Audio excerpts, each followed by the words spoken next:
Pinag-iingat ng gobyerno ang mga kabataan sa speed dating. Isang paraan ang paghahanap ng potential partner ngayong Valentine's Day.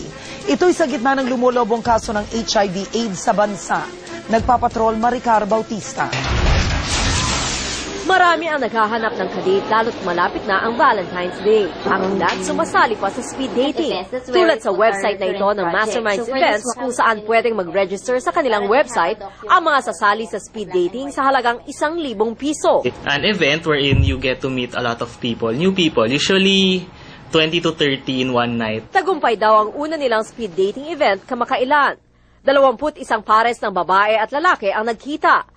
Karamihan ay single, 21 hanggang 29 anyos at mga young professionals na busy sa trabaho, tulad ni Trish.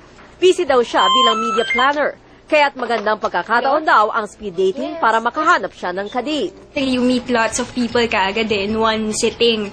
Unlike parang pag-dating, parang you're obliged to stay the whole night, diba? Through dinner. Para maprotektahan ang mga participant, bawal ibigay ang contact number ng mga kasali sa speed dating nang walang permiso.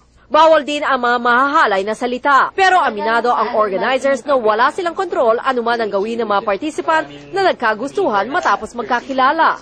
Sa harap naman ng pagtaas ng kaso ng HIV/AIDS sa bansa, paalala ng Department of Health, mag-ingat ang mga sumasali sa speed dating, lalo't di pa nila lubos na nakikilala ang pagkatao ng mga posibleng makadate. Ang pinaka-mainam nga rito, if you will engage in sex, protect yourself kasi may magagawa ka tayo. Siyempre, kung makakaiwas, mas maganda po.